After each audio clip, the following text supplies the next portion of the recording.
కేటీఆర్ గారు ఏదో hydrogen bomb వేస్తా 48 గంటల సమయం అంటే మేమందరం కూడా ఎంత పెద్ద చప్పుడు ఇంపడుతుందో అనుకున్నాం. మీరు ఏచే బాంబుకు ఎన్ని ప్రాణాలు కోల్పోతాయో దేశం అల్ల కల్లోలమైంది అనుకుంటే చివరికి చూస్తే ఉల్లిగడ్డ బాంబు కూడా వేయకుండానే వెళ్ళిపోయినాం.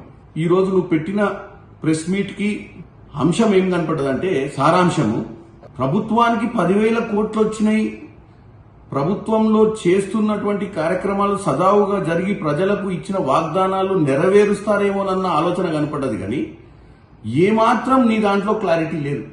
ఐసిఐసిఐ బ్యాంక్ అనేది ఏమైనా ఉడిపి ఓటలా ఏంది? ఈ మూల మీద ఎన్నో బ్యాంక్ పెట్టుకుని డబ్బులు ఇనికే వాళ్ళకి తెలియదా ఏ భూమికి ఎంత డబ్బు ఇవ్వాలి, ఎప్పుడు ఇవ్వాలి, ఎందుకు ఇవ్వాలి, ఏ విధంగా ఇవ్వాలి అనే నామ్స్ నువ్వు నేర్పిస్తావా? ఇవాళ తెలంగాణ ప్రజల్ని కన్ఫ్యూజ్ చేసేటట్టు నువ్వు అక్కడ నరేంద్ర మోడీ గారిని, ఫైనాన్స్ మినిస్టర్ గారిని వాళ్ళందరికీ తెలుసో తెలియదో ఇది జరిగిందని చెప్పి నేను డెఫినెట్ గా దీని మీద ఎంక్వైరీ చేయాలని చెప్పి అవసరమైతే సిబిసికి అవసరమైతే సిబిఐకి అని పొంకనాల మాటలు మాట్లాడుతున్నావు.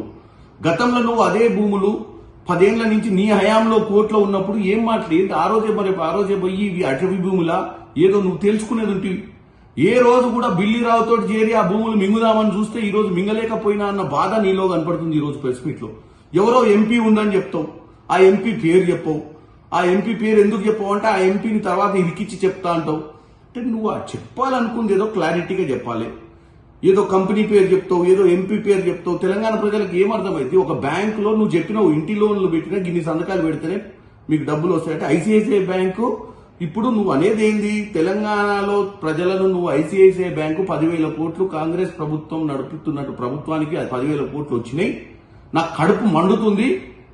నేను డెఫినెట్ గా ఈ 10,000 కోట్ల డబ్బుతోటి తెలంగాణలో జరుగుతున్న సంక్షేమ పథకాలు ఏమన్నా చేస్తే మంచి పేరు వస్తుందన్న ఆలోచన కనపడ్డది. కానీ అసలు నీలో ఈ భూమి అటవీ భూమా?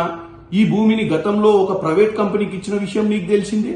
ఆ ప్రైవేట్ కంపెనీ మీ హయాంలో 10 కోట్లు ఉన్న విషయం మీకు తెలిసిందే. మరి ఆ 10 ఏళ్ళు ఎవరిని బీకిర్రు? మీరు కూడా చుట్టుపక్కల డెవలప్మెంట్ మీరు సహకరించి మీరు అక్కడ రోడ్లు వేసిన విషయాన్ని కూడా మీరు మర్చిపోతున్నారు. అక్కడ అడిగి ఉందని మీరు చేసినటువంటి 10 సంవత్సరాల్లో ఈ భూమి గవర్నమెంట్ భూమా లేకపోతే అటవీ భూమా మీకు తెలియకుండా